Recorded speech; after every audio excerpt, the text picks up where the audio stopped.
जय Siya Ram everyone, welcome back to my channel composite school Timarpura. तो भाई बच्चों, आज की वीडियो में आपको बेहतरीन कहानी, बेहतरीन चीज सीखने को मिलने वाली है। वो चीज है आत्मविश्वास, सेल्फ कॉन्फिडेंस, विल पावर। लेकिन ये चीज कहाँ मिलती है? किसी दुकान में तो मिलती नहीं है। फिर ये कैसे आती है किसी इंसान के अंदर कि कोई कितना कॉन्फिडेंट रहता है, कोई बिल्कुल बहुत ही ज्यादा लो कॉन्फिडेंट होता है। तो ये सब चीजें कैसे आती हैं और इसका क्या हमारे जीवन पर असर पड़ता है, तो इन्हीं सब चीजों को हम सीखेंगे एक कहानी के माध्यम से। तो बिना किसी देरी की चलिए चलते हैं कहानी की ओर। पर कहानी पर जाने के पहले आपसे निवेदन है, अगर अभी तक आपने इस चैनल को सब्सक्राइब नहीं किया हुआ है तो कृपया करके चैनल को सब्सक्राइब करिए। वीडियो पसंद आता है तो वीडियो को लाइक करिएगा और अपने फ्रेंड्स और फैमिली में वीडियो को शेयर करिएगा। तो बिना किसी देरी की चलिए चलते हैं कहानी की ओर। होता क्या है कि प्राचीन समय में दो राज्यों के बीच में युद्ध हो जाता है। एक राज्य की जो सेना होती है वो बहुत ज्यादा, मतलब दूसरे राज्य की सेना से 10 गुना ज्यादा सेना होती है उसके पास। तो पूरी तरह कॉन्फिडेंट होता है कि भाई हम तो जीत ही जाएंगे। और जो दूसरा राज्य था, छोटा राज्य था, जिसके पास सेना बहुत कम थी, तो उसके मन में आ गया था कि भाई अब क्या, मेरे पास तो इतनी कम सेना है, अब युद्ध हो गया तो हमारा तो हारना तय ही है। तो उसके जो सैनिक थे, उसके जो सेनापति थे, उन सबके मन में ये आ गया था कि भाई हमारा हारना तय है, क्योंकि हमारी सेना बहुत कम है और सामने वाले की सेना हमसे 10 गुना ज्यादा बड़ी है। तो ये जब चीज सामने आ गई तो जो छोटा राज्य था, उसका जो सेनापति था, तो उसके मन में भय आया और वो युद्ध छोड़ के चला जाता है। जब राजा को इस चीज का पता चलता है कि भाई सेनापति ही चला गया, तो जब सेनापति चला गया तो उसके जो सैनिक थे, उनके मन में तो और भी आ गया कि भाई अब तो हमारा हारना बिल्कुल तय ही है, कि हमारे जो सेनापति है वही छोड़ के चले गए तो हम कैसे जीत सकते हैं। अब राजा काफी दुखी हो गए, उन्हें बिल्कुल श्योर था कि भाई हमें हारना ही है। फिर क्या होता है, हर राज्य में एक गुरुजी होते हैं कि जो भी कोई समस्या आती है तो जो राजा होता है वो अपने गुरुजी के पास जाके उस बात को शेयर करते हैं। तो राजा ने भी ऐसे ही किया, गए अपने गुरुजी के पास गए, उससे बताए, राजगुरु बोलते हैं उनको।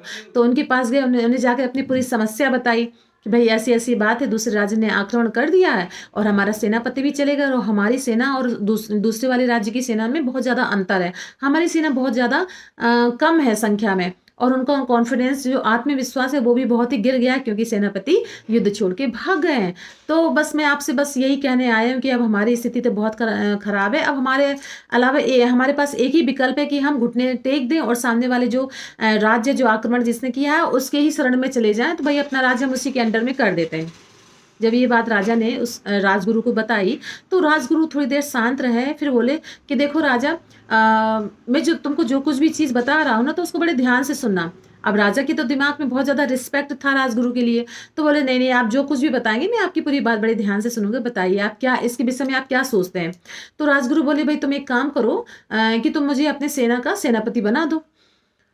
तो अब राजा तो असमंजस में आ जाते हैं कि भाई जिन्होंने कभी तलवार ही नहीं उठाई वो कैसे जाके युद्ध लड़ेंगे। लेकिन अब उनके पास कोई विकल्प ही नहीं था, क्योंकि राजगुरु ने कह दिया था कि भाई आप मेरी बात मानिएगा। तो राजा कहते ठीक है, आप जैसा कहें वैसे ही होगा। तो अब ये भाई राज्य में घोषणा हो गई कि कल का जो युद्ध होगा तो वो राजगुरु जो होंगे वो उसको लीड करेंगे, यानी वो सेनापति बनेंगे। तो जब पूरी सेनाओं के बीच में ये हड़कम मच गया कि भाई राजगुरु हमारे सेनापति हैं, तो उनके मन में आया तो भैया अब तो हारना बिल्कुल ही श्योर है, क्योंकि क्या होता, राजगुरु जिन्होंने कभी तलवार ही नहीं उठाई वो क्या युद्ध लड़ेंगे। ठीक, लेकिन अब करें तो करें क्या, राजा की आज्ञा थी। सारे सेनापति उनके पीछे रह गए, उनको लग रहा था हमें हारना तो है, पता नहीं आज घर वापस लौट के आ रहे हैं कि नहीं, क्या हो रहा है। जाती पूरी सेना चली जाती है। जब वो रास्ते में जा रही होती है तो राजगुरु एक मंदिर के सामने रुकते हैं और सभी सेना को रोक देते हैं। कहते हैं भाई सेना जा रहे हैं, हम लोग युद्ध करने जा रहे हैं, तो हमारा एक ये सामने जो मंदिर है, हम जाके पहले भगवान से प्रार्थना करते हैं, उनका आशीर्वाद ले लेते हैं, और अगर भगवान हमें सही संकेत देंगे जीतने के तो हम आज युद्ध करेंगे, नहीं तो एक काम करते हैं कि हम फिर युद्ध छोड़ देंगे और जो सामने वाली सेना है उसके ही शरण में चले जाएंगे। तो जब राजगुरु ने ऐसी बात की तो सेना भी बोल ही रही थी हाँ ठीक है, हार तो रही है, चलिए अब जाके मंदिर में जाके साथ देखिए, ये भगवान से आके प्रार्थना कर रहे हैं राजगुरु गए मंदिर के अंदर। कुछ समय जाके उन्होंने प्रार्थना की, सारी सेना मंदिर के बाहर खड़ी हुई थी। जब राजगुरु वहां से निकल के आए तो उन्होंने एक सिक्का उछाला, बोले एक सिक्का लिया और बोले कि भाई देखो, भगवान ने हमें संकेत तो दिए हैं, लेकिन तुम लोगों के सामने इस चीज को बता रहे हैं, ये एक सिक्का है, अगर इसमें हेड आता है तो हमें आगे चलना है युद्ध लड़ने के लिए, और अगर इसमें टेल आता है तो फिर हमें युद्ध छोड़ देना है और हमें जाके शरण में चले जाना दूसरे राज्य की। ये बात सबको समझ में आ गई, भाई हाँ ये ठीक है। पर राजगुरु बोले कि भाई मुझे तो संकेत जीतने के मिले हैं, अब देखो लेकिन तुम लोगों के सामने में दिखाता हूँ क्या होता। तो राजगुरु ने सिक्का उछाला, तो क्या हुआ, हेड आया। जब हेड आया तो सारी सेना खुश हो गई कि भाई ईश्वर ने तो हमें आशीर्वाद दे दिया जीतने के लिए। अब क्या है, अब तो हमारा जीतना तय है क्योंकि भगवान ने आशीर्वाद दिया है। तो जब ये बात सबके मन में आ गई तो सारे जो सिपाही थे, जो बुझे मन से खड़े हुए थे, सभी के अंदर उत्साह आ जाता है कि भाई अब तो हमारा जीतना बिल्कुल श्योर है, अब तो हम कुछ भी, क्योंकि भगवान से बड़ा कौन होता है। भले ही सामने वाले के पास कितनी बड़ी सेना, पर ईश्वर ने हमें आशीर्वाद दिया है। तो जब ये फीलिंग लोगों के अंदर आती है तो जो बुझा हुआ व्यक्ति था वो एकदम उत्साह से भर जाता है और युद्ध लड़ने के लिए निकल लेते हैं। भाई अब क्या हुआ, इनके अंदर तो उत्साह बहुत ज्यादा था छोटी सेना के अंदर, क्योंकि उनको भगवान ने जो आशीर्वाद दिया था। और दूसरी वाली सेना क्या हुआ, उसे लगा कि भाई ये तो सामने वाली सेना तो अब घुटने टेक दी है, अब जो होगा तो हम ही जीतेंगे। युद्ध होता है तो छोटे राज्य वाली सेना अपना पूरा 100% देती है युद्ध करने में, और वो जीत भी जाती है। जब जीत जाती है तो सारे लोग बहुत उत्साह मनाते हैं, खुशियां मनाते हैं। वापस लौटते हुए जब वो आते हैं तो वही एक मंदिर पड़ता है।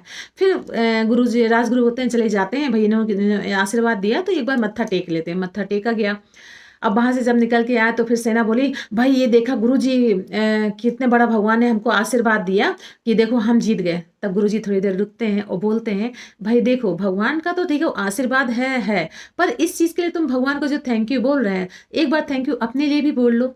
अब सभी लोग सेनापति आश्चर्य में, भाई ऐसे कैसे बोल रहे हैं गुरुजी। तो फिर गुरुजी बताते हैं कि भाई देखो तुम लोग सब लोग बुझे मन से थे, ठीक, तुम्हारे अंदर आत्मविश्वास बिल्कुल जीरो हो गया था, तुम्हारी जो विल पावर थी लड़ने की वो बिल्कुल खत्म हो गई थी।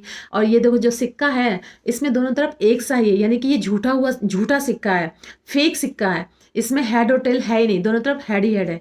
अब ये बताओ कि तुम व्यक्ति थे जो पहले हारे हुए थे और फिर बाद में जैसे ये डिसीजन आया तो तुम वही व्यक्ति हो कि तुम अच्छा फील कर रहे हो, उत्साह, और तुम्ही ने उस सेना को हरा दिया है।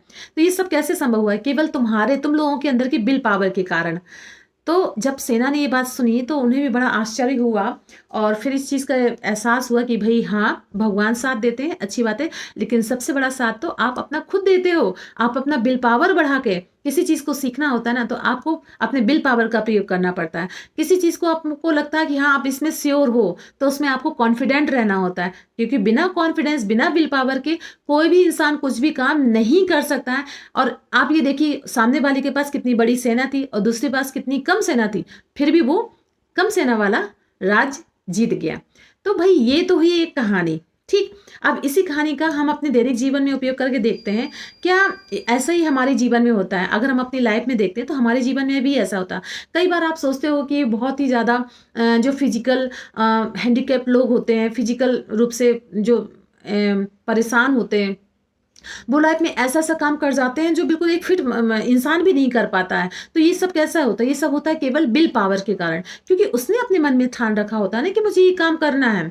और जिसके पास सब कुछ है वो काम वो नहीं कर पाता, क्यों? क्योंकि उसने अपना जो कॉन्फिडेंस लेवल, जो विल पावर, वो इतना कम कर रखा होता है कि उसे लगता है कि बस मैं अब क्या कर सकता हूँ। तो यही होता है आत्मविश्वास नाम की जो चीज़ है, जो आप बोल रहे थे कहाँ मिलता है, यही एक आत्मविश्वास है और यही विल पावर है। तो अगर आपको अपने जीवन में सफल होना है, किसी भी चीज़ में अगर लग रहा है कि हाँ आपको ये चीज़ क्रॉस करनी है, चाहे वो एग्जाम हो, कुछ भी हो सकता है, या कोई चीज़ आपको लर्न करनी है, कोई चीज़ सीखनी है, तो उसके लिए सबसे पहली जो जरूरत है वो है अपने अंदर विल पावर लाइए, स्ट्रॉन्ग विल पावर लाइए, कॉन्फिडेंट बनिए। फिर बताइएगा आपको ये कहानी कैसी लगी, क्योंकि इस कहानी के माध्यम से आपको बहुत कुछ सीखने को मिलेगा अगर आप चाहें तो अगर आपको ये कहानी अच्छी लगी हुई तो इसको आप अपने फ्रेंड्स और फैमिली में शेयर करिएगा। चैनल को सब्सक्राइब करिएगा अगर अभी तक आपने इस चैनल को सब्सक्राइब ना किया हो तो। और फिर मिलते हैं हम लोग नेक्स्ट वीडियो में। Thank you for watching. We will meet you, we will see you in the next video. Till then, जय सिया राम।